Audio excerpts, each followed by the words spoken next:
அகமதாபாத்தில் நடந்த துயரமான விமான விபத்து குறித்து அறிந்து நான் மிகவும் துயரமடைந்தேன் என குடியரசுத் தலைவர் திரௌபதி முர்மு தனது இரங்கலை எக்ஸ் தளத்தில் பதிவிட்டிருக்கிறார்.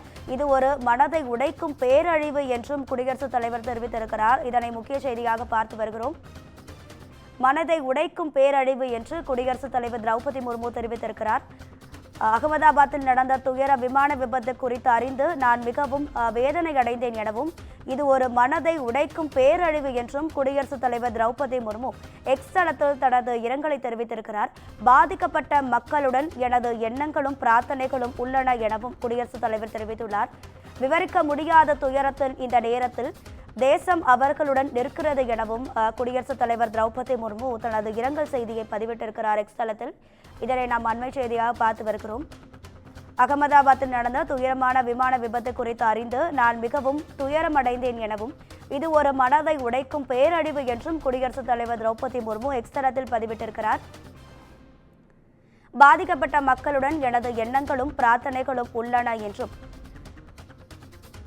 விவரிக்க முடியாத துயரத்தின் இந்த நேரத்தில் தேசம் அவர்களுடன் நிற்கிறது என குடியரசுத் தலைவர் திரௌபதி முர்மு தனது இரங்கலை எக்ஸ் தளத்தில் பதிவிட்டிருக்கிறார். அதனைத் தொடர்ந்து பிரதமர் நரேந்திர மோடியும் தனது ஆழ்ந்த இரங்கலை அவர் பதிவிட்டிருந்தார். அவரைத் தொடர்ந்து மத்திய உள்துறை அமைச்சர் அமித்ஷா, ஆளுநர் RN ரவி, முதலமைச்சர் MK ஸ்டாலின் ஆகியோரும் தங்களது இரங்கலை தெரிவித்து வரக்கூடிய நிலையில் இது ஒரு மனதை உடைக்கும் பேரழிவு என்று குடியரசுத் தலைவர் தெரிவித்திருக்கிறார். அகமதாபாத் விமான நிலையத்தில் நடந்த இந்த துயர சம்பவத்திற்கு தலைவர்கள் தங்களது இரங்கலை தெரிவித்து வரக்கூடிய நிலையில் குடியரசுத் தலைவர், பிரதமர் உள்ளிட்டோர் தங்களது இரங்கலை தெரிவித்து வருகின்றனர். இது குறித்தான கூடுதல் தகவல்களை நமது செய்தியாளர் சிவகுமார் வழங்கிட கேட்கலாம். சிவகுமார், வணக்கம். உங்க விரிவான தகவல்கள். அகமதாபாத்திலிருந்து லண்டன் நோக்கி புறப்பட்ட ஒரு விமானம், அதாவது போயிங் 747 விமானம் 171 விமானம் இன்னைக்கு 1:40 மணி அளவுல கீழே விழுந்து விபத்துக்குள்ளாச்சு. இதுல 230 விமான பயணிகள், அதாவது 300 பேர் போகக்கூடிய விமானம் அதுல 230 பயணிகளும் 12 விமான சிப்பந்திகளும் இருந்தாங்க. விமானம் புறப்பட்டு 700 அடி உயரத்துல அதாவது விமான நிலைய தொடர்புகள் அறுந்து போய் விமானமானது அங்கு உள்ள மருத்துவ கல்லூரி விடுதி முன்பு மேல விழுந்து விபத்துக்குள்ளாச்சு. இதுல பாத்தீங்கன்னா ஏறத்தாழ 169 இந்தியர்கள், அதே மாதிரி 53 பிரிட்டிஷ்காரங்க, ஒரு கனடா பிரஜை, அதே மாதிரி ஒரு போர்ச்சுகீசிய பிரஜை, இதுல 11 குழந்தைகள், 11 குழந்தைகள், அதே மாதிரி 2 கை குழந்தைகள், மொத்தம் ஏறத்தாழ 240 பேரை வச்சுட்டு மொத்தம் அந்த விமான கிளம்பின நேரத்துல தான் அந்த விபத்துல சிக்கிச்சு. சிக்கின நிலையில கிட்டத்தட்ட இதுவரை 100க்கும் மேற்பட்ட, அதாவது 110க்கும் மேற்பட்டோர் பலியா இருக்கிறதா சொல்லப்பட்டு அதன் அடிப்படையில் தற்போது முதற்கட்ட நடவடிக்கைகள் எடுக்கப்பட்டு அந்த உடல்கள் மீட்கப்பட்டு அதே மாதிரி காயப்பட்டவங்க அந்த குடியிருப்பு பகுதிகளுக்குள்ள விழுந்ததிலே, அதனால அங்க காயப்பட்டவங்களுக்கு மருத்துவமனைகளை சிகிச்சை அளிச்சுட்டு வர்றாங்க. இந்நிலையில இந்த விமானத்தை ஓட்டிட்டு வந்த கேப்டன் சுமித் சுபர்வால் அப்படிங்கிறவர் மிகவும் தேர்ச்சி பெற்ற ஒரு விமானின்னு சொல்றாங்க. எப்படின்னு பாத்தீங்கன்னா மொத்தம் 8200 மணி நேரம் அவர் விமானத்தை ஓட்டி அதன் அனுபவம் பெற்றவரனும், அதோட துணை விமானியான கிளைவ் குண்டர் அப்படிங்கிறவர் 1100 மணி நேரம் இந்த மாதிரி விமானங்களை ஓட்டி மிகவும் பிரசித்தி பெற்றவர் அப்படின்னு சொல்லி கூறப்பட்ட நிலையில ரன்வே 23, அகமதாபாத்ல இருக்கிற ரன்வே 23ல தான் கிளம்பிச்சு இந்த விமானம். கிளம்பி மேடே, அதாவது கிளம்பி 7வது நிமிடத்துல மேடே அப்படிங்கிற ஒரு வார்த்தைக்கு பிறகு அந்த விமானத்துக்கும் விமான நிலையத்துக்குமான தொடர்பு அறிந்த நிலையில அந்த விபத்து சிக்கிச்சு. இது அதாவது நாடு முழுவதும் கடும் ஒரு அதிர்ச்சியை கிளப்பி இருக்குது. இதுல பாத்தீங்கன்னா ஏற்கனவே மேற்குவங்க முதல்வர் மம்தா பானர்ஜி, அதே மாதிரி பாத்தீங்கன்னா தமிழக முதல்வர் MK ஸ்டாலின் உள்ளிட்ட மாநில தலைவர்கள் அஞ்சலி செலுத்திட்டு இருக்கிறாங்க. அதாவது ட்விட்டர் தளத்துல அவங்க தங்களோட அனுதாபங்களையும் இரங்கல்களையும் தெரிவிச்சிட்டு இருக்கிற நிலையில பாரத பிரதமர் மோடி, அதே மாதிரி பாத்தீங்கன்னா கவர்னர், ஆளுநர், அதே மாதிரி தமிழக கவர்னர் உள்ளிட்டோர் அஞ்சலி மட்டுமல்லாது இறந்தவர்களுக்கு அஞ்சலி செலுத்துற விதமா தங்களோட ட்விட்டர் பக்கத்துல மட்டும் ஆழ்ந்த இரங்கல்களை தெரிவிச்சிட்டு இருக்கிறாங்க. மேலும் பிரதமர் என்ன சொல்லியிருக்கிறாருன்னா, இது குறித்த நடவடிக்கை முழுதாக எடுக்கப்படும், அதே மாதிரி பாதிக்கப்பட்ட பகுதிகளுக்கு உடனடியாக அதற்கு தேவையான படைகள் அனுப்பப்பட்டு அதன் அடிப்படையில மீட்பு நடவடிக்கை எடுக்கப்படும் அப்படின்னு சொல்லியிருக்கிறாங்க. அதாவது முதல் கட்டமா 3 தேசிய பேரிடர் மீட்பு படைகள், அதாவது 95 நபர்களை கொண்ட 3 தேசிய பேரிடர் மீட்பு படைகள் அனுப்பப்பட்ட நிலையில மேலும் 3 அனுப்பப்பட்டு இருக்குது. அதே மாதிரி குஜராத் முன்னாள் முதல்வர் பூபேந்திர பட்டேல் இந்த விபத்துல சிக்கி இருக்கிறதாகவும் அது அவர் இறந்து போனதாகவும் ஏர் இந்தியா தரப்புல தெரிவிக்கப்பட்டிருக்கிறது. அதே மாதிரி அந்த விமானத்துல பயணம் செஞ்சவங்க லிஸ்ட், அதாவது அந்த விமான பயணம் செஞ்சவங்களோட விவரங்களை வந்து தற்போது வெளியிட்டு அதன் அடிப்படையில் உதவி கோருவதற்கும் சரி, அதே மாதிரி விவரங்கள் தெரிஞ்சு கொள்வதற்கும் ஏறத்தாழ 3 நம்பர்களை வந்து 3 எண்களை வந்து அறிவிச்சிருக்குது. அதன் அடிப்படையில தற்போது வந்து அது நடந்துட்டு இருக்குது. அதாவது பெரிய அளவிலான விபத்துக்களை வந்து இந்தியாவில் இதுவரைக்கும் சந்திச்சதில்லை. எப்படின்னு பாத்தீங்கன்னா, கடைசியா ஏறத்தாழ ஒரு 40 வருடங்களுக்கு முன்பு இதே அகமதாபாத் ரன்வேல வந்து ஏர் இந்தியா விமானம் ஒண்ணு விபத்துக்குள்ளாச்சு. அதுல வந்து 150 கிட்ட வந்து பலியான ஒரு சூழ்நிலையில ஏறத்தாழ 38 வருடங்களுக்கு பிறகு தற்போது வந்து இந்த விபத்தானது நடைபெற்றிருக்குது. இந்தியா முழுவதுமே கடும் பதட்டத்தை ஏற்படுத்தி இருக்கிற இந்த விமான விபத்து அப்படிங்கிறது வந்து பலரை அதிர்ச்சிக்குள்ளாக்கி இருக்குதுங்க. அதாவது இப்படிப்பட்ட ஒரு சூழ்நிலையில குஜராத் ஏவியேஷன் மினிஸ்டர் என்ன சொல்லியிருக்காரு, முரளிதர் மோகன் வந்து இது எமர்ஜென்சி கூட்டம் ஒன்று கூட்டியிருக்கிறாரு. கூட்டியிருக்கிறதன் அடிப்படையில என்ன மாதிரி நடந்தது, அப்படி அதாவது நடைபெற்றதுக்கு மூல காரணங்கள் என்னென்ன அப்படின்னு சொல்லியும் இது குறித்து அறிக்கையை விரைவில் அதிகாரிகள் வந்து உடனடியாக நடவடிக்கை எடுக்கணும் அப்படின்னு சொல்லி அவருக்கு தற்போது தெரிவிச்சிருக்கிறாரு. அதே மாதிரி பிரிட்டன் விஷயோட பிஎம் கெய்ர் ஸ்டார்மரும் சரி, லண்டன் மேயர் சாதிக் கானும் சரி, இருவருமே வந்து இந்தியாவிலிருந்து புறப்பட்டு தற்போது இங்க வந்துட்டு இருந்த விமானம் வந்து விபத்துல சிக்கி இருக்கிறத பார்த்து நாங்க மிகவும் வேதனை அடைஞ்சதா வந்து தெரிவிச்சிருக்கிறாங்க. அதாவது விமானத்தர விபத்து ஏற்பட்டதுக்கு பொறுத்து தற்போது மாநில முதல்வர்களும் சரி, தலைவர்களும் இரங்கல் தெரிவிச்சிட்டு இருக்கிறாங்க. மகாராஷ்டிர முதல்வர் பட்னாவிஸ் ஆகட்டும், ஆந்திர முதல்வர் சந்திரபாபு நாயுடு, அதே மாதிரி பாத்தீங்கன்னா மத்திய அமைச்சர் அமித்ஷா, நிர்மலா சீதாராமன் உள்ளிட்டோர் வந்து இரங்கல் தெரிவிச்சிருக்கிறாங்க. இந்த டிஜிசிஏ தரப்புல என்ன விளக்கம் கொடுத்திருக்கிறாங்க அப்படின்னா, அகமதாபாத் விபத்துக்கு உள்ளான விமானத்தை இயக்கிய சபர்வால் வந்து மிகவும் அனுபவம் வாய்ந்தவர் அப்படின்னு சொல்லி தெரிவிச்சதோட இல்லாம அவர் வந்து ஒரு சாதாரண அதாவது 8200 மணி நேர பிரயாணத்தின் அடிப்படையில அவர் வந்து போயிங் வந்து எடுத்திருக்கிறதாகவும் அந்த சொல்லப்பட்ட ஒரு நிலையில இது எதனால நிகழ்ந்தது அப்படிங்கிறது வந்து தற்போது விரிவாக விசாரணை நடத்தப்படும் சொல்லி தெரிய வந்திருக்குது.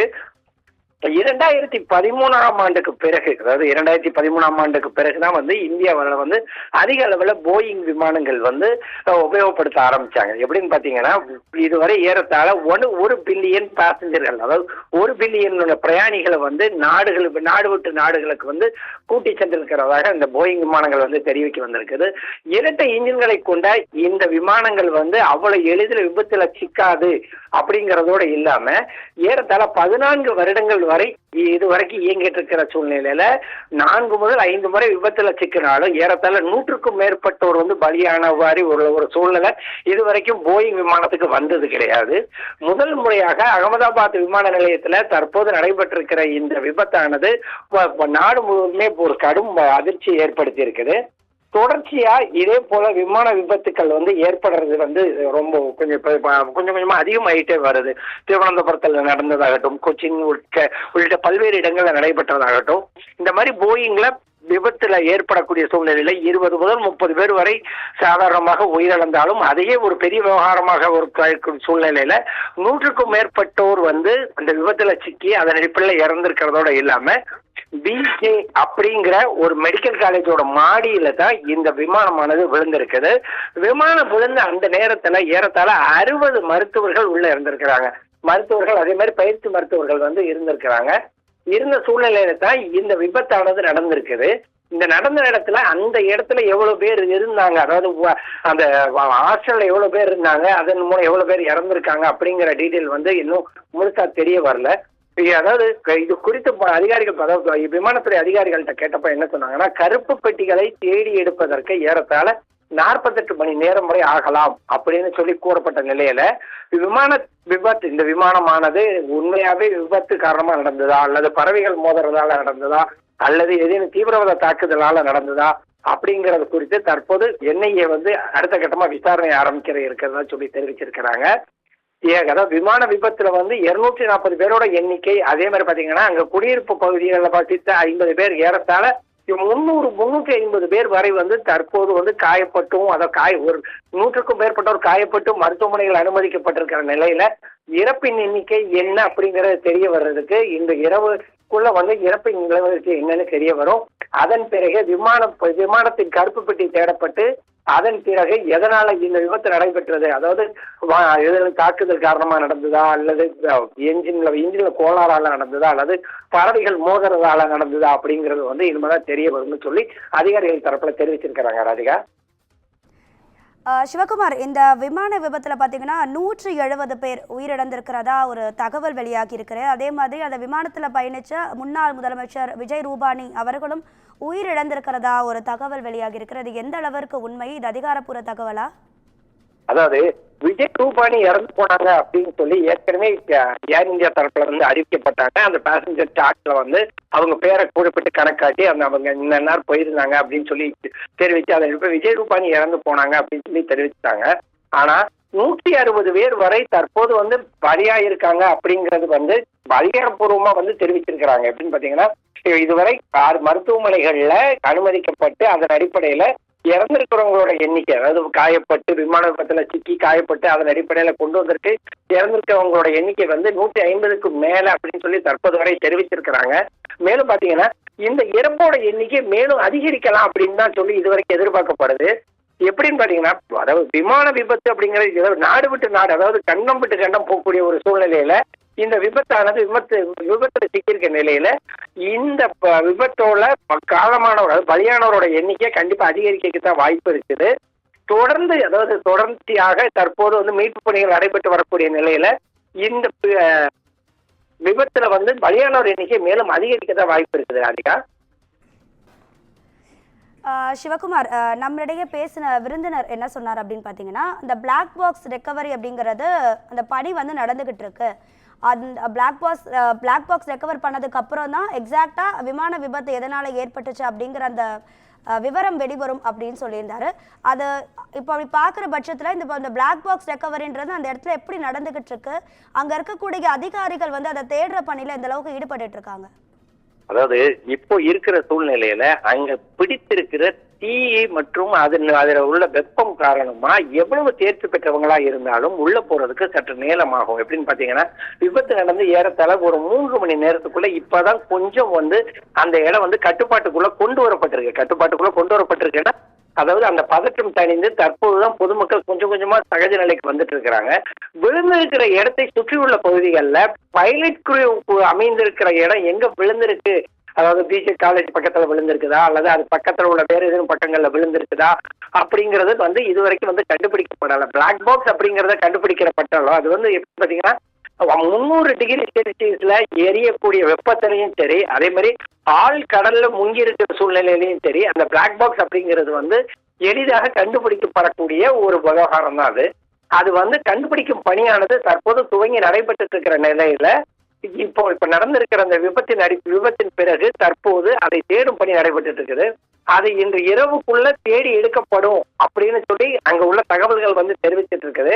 விடுதியை உடைச்சு உள்ள, அதாவது விடுதியை உடைச்சு உள்ள போய், அதாவது விடுதிக்கு உள்ள இருந்தவங்க காயப்பட்டது போக வெளியில இருக்கிறவங்க காயப்பட்டது அந்த மாதிரி எல்லாம் சேர்த்து பாத்தீங்கன்னா ஏறத்தாழ 160 பேர் வரை பலியாயிருக்கிற இந்த நிலையில அந்த பிளாக் பாக்ஸ் தேடும் பணியை ஒரு பக்கம் முடுக்கி விடப்பட்டிருக்குது. அதே மாதிரி பாத்தீங்கன்னா காயப்பட்டவங்களை தனியார் மருத்துவமனைக்கு அழைத்து செல்லக்கூடிய பணி ஒரு பக்கம் முடுக்கி விட்டுப்பட்டிருக்கு. அதே மாதிரி பலியாயிருக்கவங்களோட தகவல்களை தெரிவிக்கிறது ஒரு பக்கம் வந்து அதுக்கு தனிப்படைகள் அமைக்கப்பட்டிருக்குது. அதே மாதிரி பாத்தீங்கன்னா ஒவ்வொன்றுக்கும் தனித்தனியாக வந்து அரசு அதிகாரிகள் நியமிக்கப்பட்டு அதன் அடிப்படையில வந்து தற்போது அந்த மக்களுக்கு வந்து உண்மையான நிலவரத்தை தெரிவிக்கிறதுக்கு உண்டான ஏற்பாடுகள் வந்து நடந்துட்டு இருக்கு. அதே மாதிரி பாத்தீங்கன்னா ஒவ்வொரு நாடும் வந்து தற்போது நடைபெற்றிருக்கிற இந்த விபத்துக்கு வந்து ஆழ்ந்த இரங்கல்களை தெரிவிச்சிட்டு இருக்குது. எப்படி பார்த்தீங்கன்னா குடியரசுத் தலைவர் என்ன சொல்லியிருக்காங்கன்னா, பாதிக்கப்பட்ட மக்களும் அவங்களோட எண்ணங்களுக்கும் நாங்க உள்ள இருக்கிறோம். அதே மாதிரி விவரிக்க முடியாத துயரத்துலதான் இந்த சேதமும் இந்த தேசம் அவங்களோட நிக்குது அப்படின்னு சொல்லி தெரிவிச்சிருக்கிறாங்க. இதே மாதிரி ஒவ்வொரு தலைவர்களும் தங்களோட ஆழ்ந்த அனுதாபங்களை தெரிவிச்சிட்டு இருக்கிறாங்க. அதாவது விமான விபத்து அப்படிங்கிறது பொதுவாகவே 4 விபத்துகள்ல நடக்கிறது தான். முதல்ல உள்ளது எப்படின்னு பாத்தீங்கன்னா வந்து விமான இன்ஜின்ல ஏற்படுற குறைபாடு, நடுவானில் இன்ஜின்ல ஏற்படக்கூடிய குறைபாடு ஏற்படுறது ஒரு வகையா இருந்தாலும், இன்னொரு வகை எப்படின்னு பாத்தீங்கன்னா பறவைகள் வந்து அதிகமா வாழக்கூடிய ஒரு பகுதிகளில் வந்து இந்த மாதிரி விமானம் புறப்படும் போது விமானம் போய் விமான ரெக்கையில வந்து மாட்டிக்கும், அப்ப வந்து விபத்துல சிக்கும். 3வது தீவிரவாத தாக்குதல்கள், அதாவது பெரும்பாலும் இப்ப நீங்க சொன்ன மாதிரி அந்த பாகிஸ்தானை ஒட்டி உள்ள பகுதிகளில் வந்து இந்த விமானமானது நம்ம குஜராத் மாநிலம்ங்கிறது ஒட்டி உள்ள பகுதி. 2வது தற்போது நடைபெற்ற சிந்தூர் தாக்குதல்ல வந்து ஏற்கனவே பல்வேறு பிரச்சனைகள் கடந்தது. இதனால ஏதேனும் ட்ரோன் தாக்குதல் சம்பந்தமா நடந்திருக்குமா, அல்லது அதே மாதிரி பாத்தீங்கன்னா ஏதாவது இந்த பறவைகள் மோதலால் நடந்ததா அல்லது இன்ஜின் கோளாறால நடந்ததா அப்படிங்கறது வந்து இதுவரைக்கும் தெரிய வரல. மூணாவது இதே மாதிரி பாத்தீங்கன்னா ஒவ்வொரு முறையும் பல கட்ட சோதனைகளுக்கு பிறகுதான் நாடு விட்டு நாடு செல்லக்கூடிய பயணிகள் விமானம் வந்து அனுமதிக்கப்படும். இந்தியன் ஏர்லைன்ஸ் விமானமாகட்டும் அல்லது டாடா ஏர்லைன்ஸ் இந்த மாதிரி சின்ன சின்ன ஏர்லைன்ஸ் கூட ஒரு முறைக்கு இருமுறை பரிசோதனை செய்யப்பட்டு அனுப்பப்படும் நிலையில நேற்று முன்தினம் வருகை தந்திருந்த இந்த விமானமானது நேற்று முழுவதுமாக சோதனை செய்யப்பட்டு அதன் பின்னர் இன்றுதான் விமான பயணிகள் காலையில வந்து ஏற்றப்பட்டு முழு சோதனைக்கு பிறகு ஏற்றப்பட்டு 1:30 கிளம்பிய 7 நிமிடங்கள்ல இவ்வாறு விபத்துல சிக்கி இருக்கிறது இதுவரைக்கும் எப்பவுமே இல்லாத ஒரு நிலை. மேலும் இது குறித்து அதிகாரிகள் வந்து முழுமையான விசாரணை வந்து நடைபெற்று அதன் அடிப்படையில கூடிய விரைவில் இதனோட அறிக்கைகள் தாக்கல் செய்யப்படும் எதிர்பார்க்கப்படுது. ராதிகா.